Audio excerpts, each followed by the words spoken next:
Today we're going to be reading The Goat and the Rug by Geraldine, as told to Charles L. Blood and Martin Link, illustrated by Nancy Winslow Parker.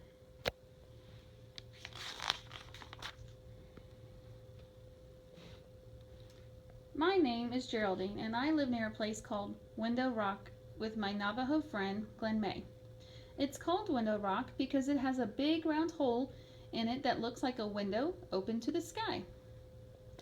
Glen May is called Glen May most of the time because it's easier to say than her Indian name, Gli Nashpa. In English, that means something like female warrior, but she's really a Navajo weaver. I guess that's why one day she decided to weave me into a rug. I remember it was a warm, sunny afternoon. Glen May had spent most of the morning sharpening a large pair of scissors. I had no idea what she was going to use them for, but it didn't take me long to find out. Before I knew what was happening, I was on the ground and Glen May was clipping off my wool in great long strands. It's called mohair, really. It didn't hurt at all, but I admit I kicked up my heels some. I'm very ticklish for a goat. I might have looked a little naked and silly afterwards, but my, did I feel nice and cool. So I decided to stick around and see what would happen next. The first thing Glen May did was chop up roots from a yucca plant. The roots made a soapy, rich lather when she mixed them with water. She washed my wool in the suds until it was clean and white.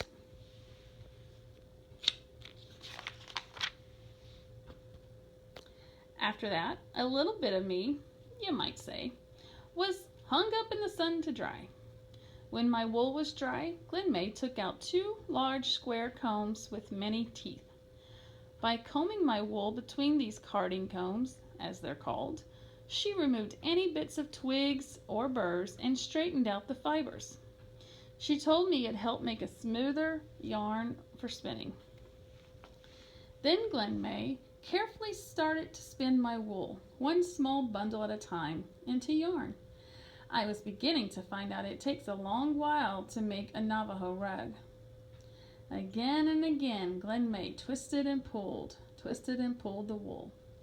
Then she spun it around a long, thin stick she called a spindle. As she twisted and pulled and spun, the finer, stronger, and smoother the yarn became. A few days later, Glen May and I went for a walk. She said we were going to find some special plants she would use to make dye. I didn't know what dye meant, but it sounded like a picnic to me. I do love to eat plants. That's what got me into trouble. When Glen May was out looking for more plants, I ate every one she had already collected in her bucket. Delicious. The next day, Glen May made me stay home while she walked miles to a store. She said the dye she could buy wasn't the same as the kind she makes from plants, but since I'd made such a pig of myself, it would have to do. I was really worried that she would still be angry with me when she got back. She wasn't, though, and pretty soon she had 3 big potfuls of dye boiling over a fire. Then I saw what Glen May had meant by dyeing. She dipped my white wool into one pot, and it turned pink. She dipped it in again. It turned a darker pink. By the time she'd finished dipping it in and out and hung it up to dry, it was a beautiful deep red. After that, she dyed some of my wool brown and some of it black. I couldn't help wondering if these plants I had eaten would turn all of me the same colors. While I was worrying about that, Glen May started to make our rug. She took a ball of yarn and wrapped it around and around 2 poles. I lost count when she reached 300 wraps. I guess I was too busy thinking about it would be like to be the only red, white, black, and brown goat at Window Rock. It wasn't long before Glen May had finished wrapping. Then she hung the poles with the yarn on a big wooden frame. It looked like a picture frame made of logs. She called it a loom.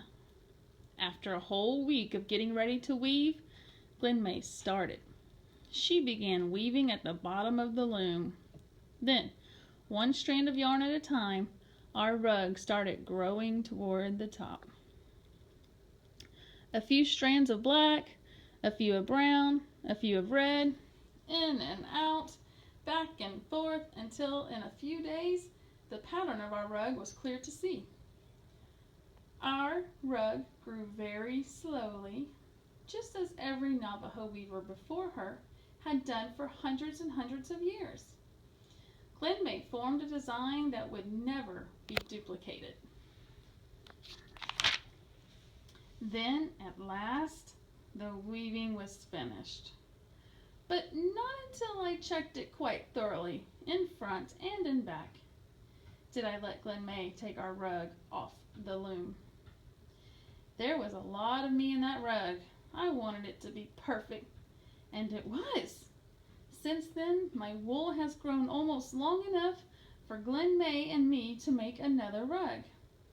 I hope we do very soon, because you see, there aren't too many weavers like Glen May left among the Navajos. And there's only one goat like me, Geraldine. This is a true story of a weaver and her goat who lived in the Navajo Nation at Window Rock, Arizona. Thank you for watching.